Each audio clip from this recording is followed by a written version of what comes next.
Good morning, everyone. Eric here from Nomadic Fanatic. Hope you guys are doing well. Made it. Made it to our new temporary seasonal spot, build site.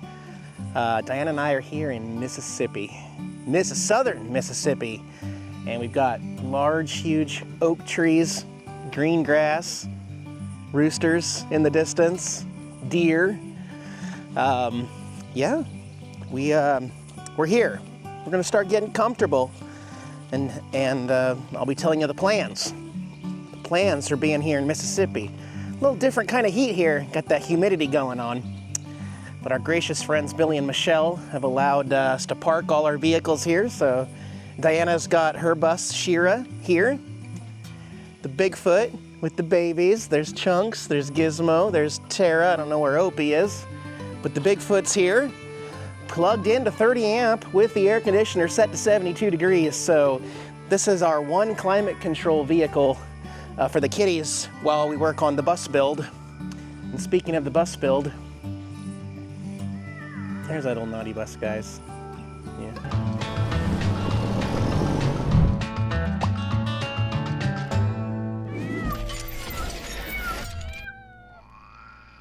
Thank you for joining me on the channel, guys. I will be uploading this video with some connected internet, so check out the video description below for unlimited high-speed internet. It is working really well out here in the boonies. Beautiful. What a change of scenery from Quartzsite Desert. 7.5 months in the frickin' desert, and now we're finally here in beautiful southern Mississippi. There's a few things going on, guys.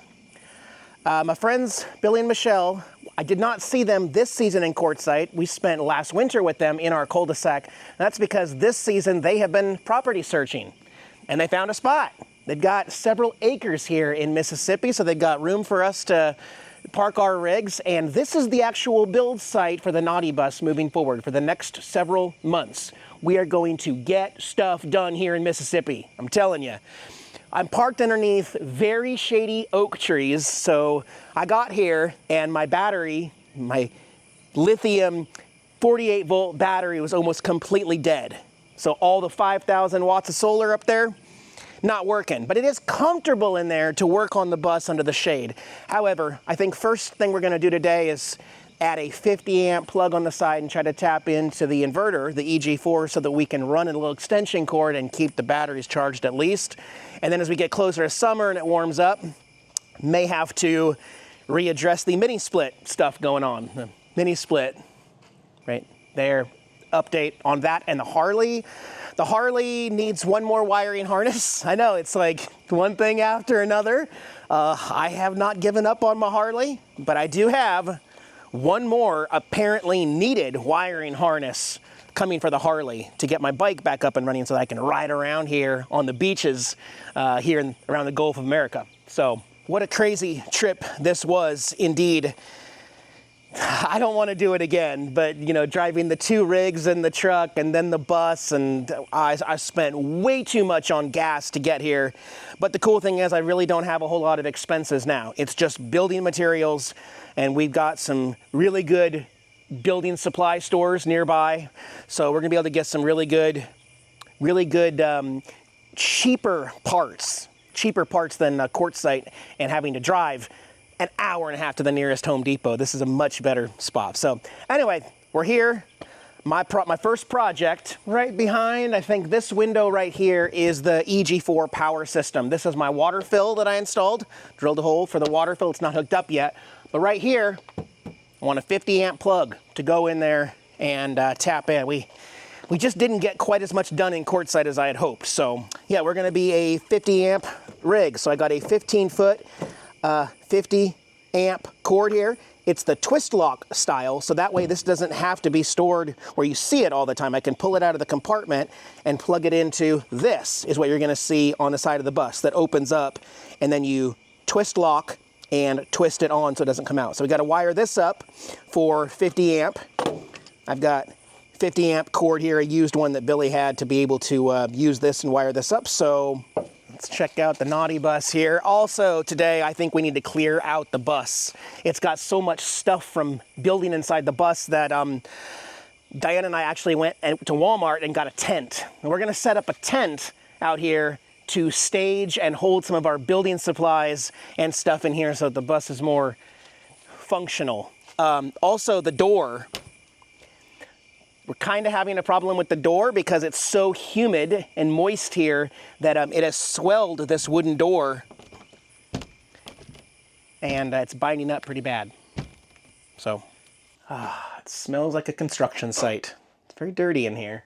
I got a little bit of juice left. I can turn on some of these lights, but yeah. So, like I said, I want to pull out everything. I want everything except the couch and the arcade cabinet are coming out, because we got to put flooring down, we got to finish the ceilings, we got to start adding interior walls. We are going to start making this bus livable ASAP.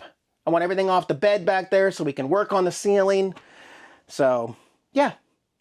Check back in a little bit. I am going to start clearing out the bus.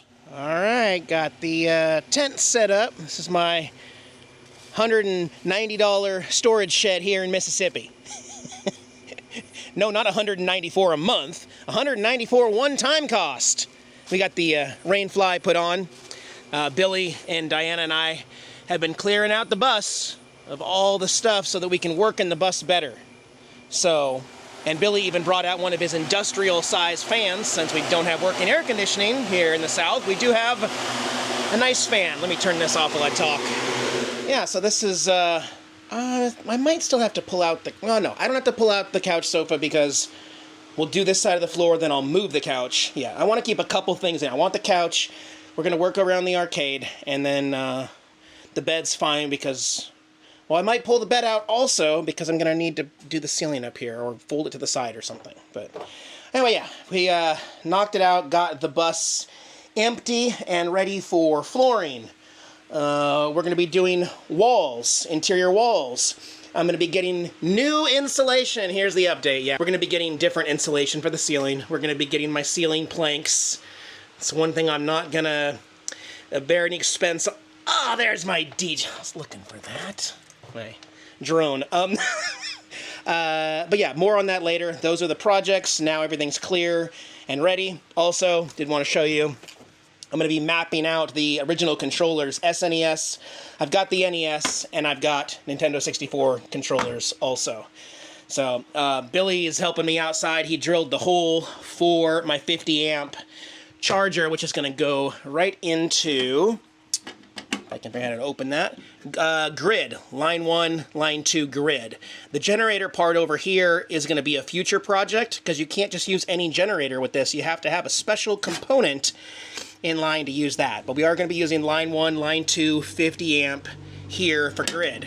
50 amp plug is going to go right here on the bottom, right underneath where the sander fill is, with the wires coming out right there. So that'll be flush and match the rib right there. And then finally, back in stock, thank you, Signature Solar, the EG4 Chargeverter 5 kilowatt component.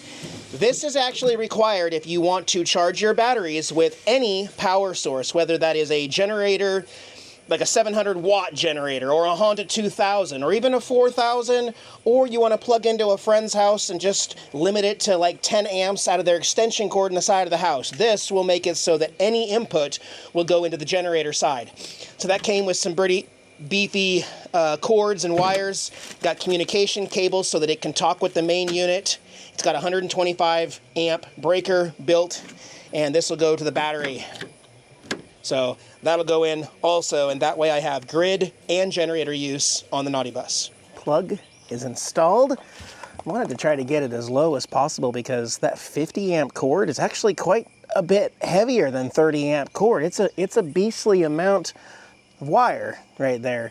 So rather than having it up here and then having it bend down and pull, keeping it low to the ground be best. So this is, like every RV I've had has had this huge long cord that you got to wrap up somewhere. This is just all you see right there. And then hook your cord up. How often is it really going to be that I take this bus to a place that has full hookups? Not that often, but in order to work on it and be comfortable and be parked in the shade here at Billy's place, we're going to be putting 50 amp into here so we can work on these mini splits. Mini splits that I'm not happy with it, guys. I'm not don't have a whole lot of nice things to say about Mr. Cool. But we'll see. Gosh, I felt like I was kind of losing it on the trip. We only gave ourselves 4 days to get this bus from Quartzsite, Arizona here to southern Mississippi. And Diana and I had a very rough time. I think I had one video, that 2-minute video of us overheating. That was me at like the end of everything, okay? Boiling hot inside the RV driving it. And then I can only drive it 30 minutes. 20, 30 minutes before having to pull over and wait an hour for it to cool down. And I started thinking, you know, maybe there's a reason. Maybe the Washington State buses are just not meant to be driven in cold temperatures. This is the side radiator, and actually, I'll point this out. Billy's a really smart guy. So when Diana and I were making our last trip in our RVs, he took a look at this and he found something. He found something and he told me about it, and I'm gonna relay that information over to you. First of all, here in the back, let me show you something. This Cummins engine is not supposed to be over 200 degrees. 200 degrees, let alone 230 and then 250 a couple times. Now, this is hydraulic. This is a hydraulic fan, clutch fan. Interesting, because that's really the only thing on the bus that's hydraulic. It's not electrical. We assume that it probably has its own thermostat inside here, as well as, well, Cummins is going to have a thermostat somewhere here too. And that's what I'm seeing on the dash is that. But this radiator here, hang on, I gotta open one more thing here, because there's a lot to unpack here on the side. You're not even seeing the engine radiator right now. This is the intercooler, and this is the transmission cooler. Down below, you can see the bottom of the actual radiator. And I'm gonna try to come in here so you can see. You're probably seeing it now. All the gunk, all the dirt, all the grime, all the Northwest and Quartzsite dust and dirt that is accumulated on this part of the radiator. Now, for all we know, it's like that on the other side of this. So Billy had suggested that we get in there and really try to clean the engine water radiator as much as we can, because this fan, it doesn't even run the way I thought it was. I thought that it's open right here to bring air this way and then cool the radiator, then the intercooler here, and then the transmission radiator down there. That's not it. This is designed, and it does, we tested it, it's sucking in air from outside. So when it was 119 degrees driving down the road, it was pulling 119 degree air from outside into this, and then the water engine radiator right there. And then pulling it all the way across the engine and going out over here where the air intake is. So again, I was wrong. I was wrong in my research. I was wrong in my assuming, and it's quite possible that a simple cleaning of the radiator, you know, putting some degreaser on there, and then using high pressure water. Well, careful with high pressure water. Maybe some air. We'll see. But cleaning up the radiator so that it's getting proper airflow all the way through there. But also, you know, it's also, this bus was never, it wasn't built or designed to be driven in temperatures over 100 degrees, let alone 90 degrees or 118 degrees on part of my trip. So in the meantime, I'm going to continue building out this bus because I want to, because this bus wasn't designed for me. I didn't purchase it to travel around the country. I'd like to travel in it, obviously, but not travel full-time in this bus. This is my glorified mobile home that I can build, custom built for Diana and I and our cats to be comfortable. However, also take it on vacations, not live in it full-time on the road, but I might live in it full-time on property. And that is the other thing going on behind the scenes with Diana and I, is that we are continuing. I showed in a previous video that we had looked at some property in Texas. We are only a couple hours from Texas. So Texas, Louisiana, Mississippi, Alabama, Georgia, and northern Florida. Possibly even southern South Carolina also. But I am going to get used to the heat and humidity of the South, basically, yes, because I don't want to freeze anymore, and neither does Diana. So in the meantime, I'm going to continue to build out the bus, and soon, coming soon, we're going to go take a trip down to some of these salvage places, kind of like a Habitat for Humanity, but a salvage place in Gulfport, and looking at some supplies to finish the interior. I need that interior built because I can't add other stuff until we finish the bones. And we didn't get as far as I wanted to get with the build, so in quartzite, so now I want to catch back up. And Billy's a very knowledgeable, hands-on guy, and I'm really enjoying having his help. So inside, we're getting close on the 50 amp input. I will show you what that looks like here. There was room here to use this knockout here and tap in line 1, line 2 right here. We're using a different wire, so our wire colors are not correct, but then we're also going over to ground and neutral. Sorry, neutral and ground, N and PE, ground there. Just need to get a smaller screwdriver to finish the ground over there, and then we'll be able to flip this breaker and use 50 amp to recharge the batteries and use the components in here, and practice with a few ideas. Sometimes I share things that don't work, and some of my viewers actually give me some tips in the comments for things to try. And I'm sorry I don't have the names. There was 3 or 4 different people that kind of said the same thing with these units, even though it doesn't say so in the directions.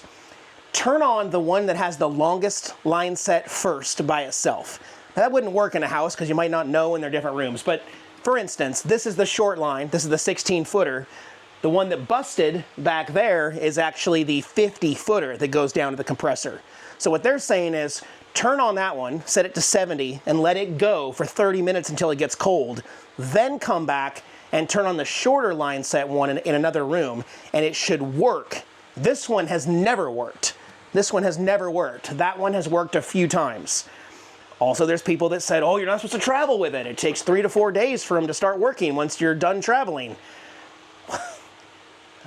I don't know about that because I've followed several bus people at the Schoolypalooza event who use it while driving. Use it as soon as they get camped and stuff like that. So, I mean, I ain't gonna lie, maybe I was a little overzealous, but I had thought that I would be able to drive with this system working. I can't even get it to work while I'm parked. Now the bus has been parked here several weeks, so once we get 50 amp plugged in and charge it tomorrow, we're gonna try that back one first and this one later. See if we can at least get it to below cold. Otherwise, we probably have a problem here. Might have a problem, but yeah, that's the bus updates. We're gonna start working like crazy on the bus this season. And then once summer rolls around, see how I'm dealing with the heat and humidity right now. Got the Bigfoot AC on. You can see Black Betty out getting some sunshine. Actually, new ECM, new BCM, new starter, new ignition starter here. One other thing, Harley did a couple things right. Please fire up, please fire up. Yes! Harley Arrowhead fixed my blinkers, guys. That side, heck yeah. So, that was $1,100 that Scorpion Harley couldn't even fix. And then I'm into this next repair for $1,800. It doesn't start every time though. In fact, so this is my worry, is that I'm gonna get parked somewhere after a trip and randomly it won't start. You can hear the fuel pump, which is interesting. Huh. Like, to me, it's almost like a starter issue, right? Brand new wiring harness, brand new starter, brand new solenoid, brand new switch. I need one more wire harness replaced, and then I think we're gonna be dependable again. But until I get that, I'm saying that the bike is not 100% reliable. It concerns me that it doesn't always start up. There's those precious babies. We got Chunks, we got Opie, we got Gizmo. We just need a Tara. Where's our girl? Dad, your girl's up front. There's my girl, Tara. There's Tara, and gang, Diana's kitty, Black Kitty, is already outside. She gets outdoor privilege. She has a tractive tracker, so we can track her live to see where she goes out in the bushes. She is loving being outside right now. Check out Diana's channel, Diana and Kitties. She's sharing more of how things are going for her. It is a little too warm for her to sleep in her bus without air conditioning this time of year, so again, right now, I've got the RV hooked up, running the rooftop AC set to 70 degrees. It's wonderful in here. Billy and Michelle have also, you wanna jump? I think he's gonna jump. He does it sometimes. Come here, I'll hold you, come here. You can do it, Opie, come here. Jump to Daddy. Come here, you can do it right here. He's not gonna do it, he wants to do it. Billy and Michelle have given us a room inside their home here, and it's nautical themed. I'll show it to you later. But we just got to get an AC put in the window there, and then that'll be comfortable. We got access to the showers. I don't think Diana and I have been this comfortable in a very long time as nomads. It's kind of nice, you know? It's kind of nice. I ain't gonna lie, I'm a little jealous, and this is kind of one of the reasons why in the future, my personal future, I'm not going to travel as often. I'll never stop traveling, but we do change, guys. I've been looking for the perfect property for some time, and I think sooner or later, I think this year even, I'm bound to find the one. A little update on the Texas property that I shared with you earlier. We did not put an offer in on that property because we found crawfish, what do you call them, caves? They look like crawfish volcanoes. In the backyard, and we learned that that's because the water not only floods in that area, but it doesn't even go down long enough. I mean, think about it. If you really do have crawfish caves in your backyard, it's probably pretty wet. So we believe that place that was a half mile away from a lake often flooded, has a history of flooding, and has evidence of flooding, and despite how much I loved that house, I really tried to talk Diana into overlooking that. She's smart, and that would have been a mistake. I've already had one house flood that I owned and be completely demolished to the ground because of flooding and being uninhabitable. I cannot even take a risk on buying another property that could possibly flood and be deemed uninhabitable by the county. So we are not moving forward with the Texas home after all. We're going to continue to look here locally. So yeah, we'll finish up the bus here and see if we can get power to the bus. Hey Diana. Hi honey. This is our room. This is our awesome room that Billy and Michelle put together for us. It's teals, it's nautical themed, there's hummingbirds, there's blues, we have a TV, a lighthouse, and a pelican, and got air conditioning here in the window. You recognize that AC? Well, I've traveled with this for a while. It's been in a few RVs and the bus and Babe the Blue Box at Taterland, my Medea inverter AC. So got AC. Diana's currently got it set to 74, which is, well, barely air conditioning, but okay. See, it's warm. Down 73, there you go. It'll kick back on here in a minute. Billy and Michelle have been working very hard here on the property here. They bought a fixer, and they've been fixing it. They've been doing a lot of stuff here, and we love the room here. It's very nice. Ironically here, even though I'm smiling and having a good time, we didn't have much success, and it's not my fault, it's not Billy's fault, but we are having a problem with the EG4 system. We've lost all power now, so trying to add 50 amp grid, we now no longer have a working inverter. I'm scheduled tomorrow morning at 8 a.m. to talk with Signature Solar and EG4 about diagnosing this issue, and in the meantime, there's nothing I can really do. Except sleep on it and drink a barley pop and hope that we can figure this out. So unfortunately, I don't have good news. We've taken another step back, but I feel that we're going to get back on track soon. Let me show you the bathroom here real quick, though. Look at this, guys. Seashells, jellyfish, seahorses, teals, lots and lots of teals. This is a neat bathroom. Billy and Michelle built this bathroom for us, for our visit here. We have our own toilet, sink, and shower bathtub here. So we are spoiled rotten. But yeah, this video is getting long, so I'm gonna go ahead and close it off. We're gonna get there. We're not gonna get this done in one day, but we are making progress, and we're gonna make more progress. We're excited about it. Again, check out Diana's video. She's got a different perspective on everything. Diana and kitties.